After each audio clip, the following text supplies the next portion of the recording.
Will it be the Pope? You wrote a book, Antichrist and End Times. The many alleged seers today suggest that the Antichrist is already a high-ranking cleric. Can the Pope be the Antichrist? Not the Pope. No. Nowhere in hagiographic or patristic or scriptural literature is the Pope ever associated with the personage of the Antichrist. Nowhere. First and foremost, we have to distinguish Antichrist, okay? Antichrist has 4 different definitions. There is the scriptural definition of Antichrist that's only found once in the New Testament by John in his letter. He says that anyone who denies that Jesus is the Christ is the Antichrist. Okay? So this is not limited to an individual, it's anybody. That's the biblical Antichrist. It can apply to anybody. The second interpretation, meaning of Antichrist, is found in the patristics, the writings of the Church Fathers, where here it's a male individual, a tyrant, who usurps power, is materially wealthy exceeding wealth, and is an inimical toward the church. In the Old Testament, the Kahal Yahweh, the Jewish people that brought us to the Christian faith through Christ, the Messiah. And it's a male individual. Why do I say this? It's also found in Paul's letter to the Thessalonians, but he doesn't mention Antichrist. He says, man of iniquity, the man of lawlessness, the abomination of desolation, as does Daniel. But he doesn't mention Antichrist. We have to be specific here with the terms we use. So Paul, when he's speaking of this man of iniquity, he says that he will sit himself in the throne of God and declare himself God. Now this word, hestekota in Greek, he will sit himself, is the third person singular for the male gender. He will sit himself. So it's a male individual, this man of iniquity. Even says man, right?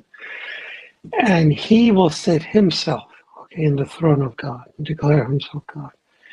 That's the patristic interpretation of Antichrist. It's a male tyrant. Paul calls it abomination of desolation, man of lawlessness, iniquity, etc. Then there's the mystical understanding of Antichrist, which again applies to a male individual. Several people speak about this, or collectively to several individuals.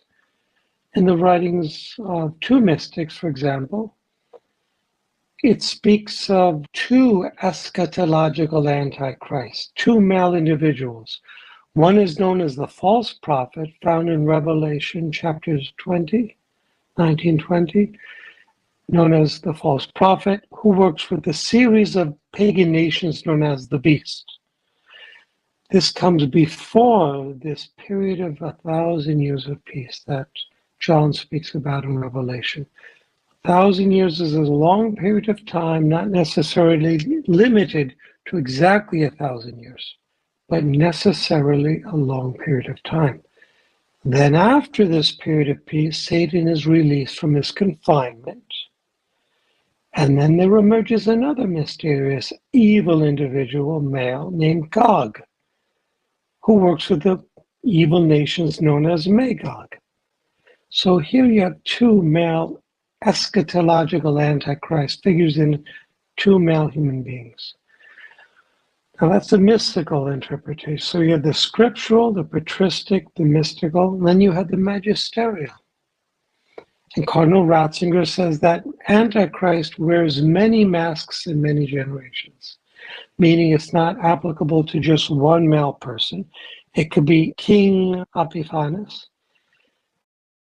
Nero, Valerian, all these who persecuted Christians, Diocletian, or it could apply to other people that killed masses of people in the church and outside the church through history, and it could apply to the future.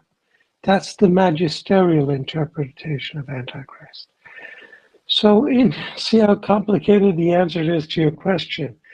When we say that Rome will be the seat of the Antichrist, who are we speaking about?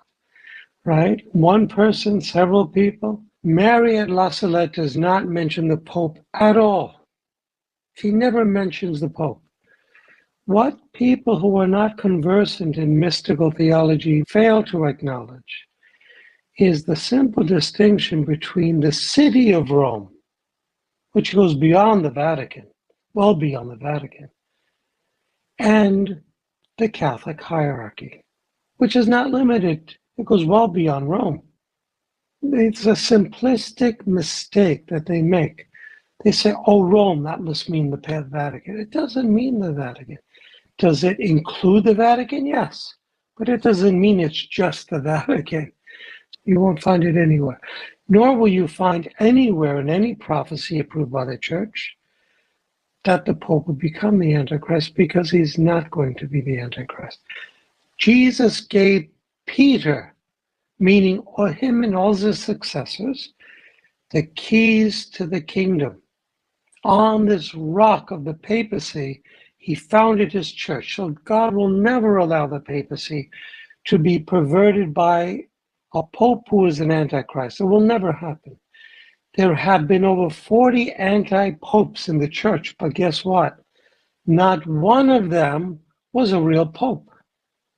They were all imposters usurping the Petrine powers illegitimately because they were never elected in a valid conclave.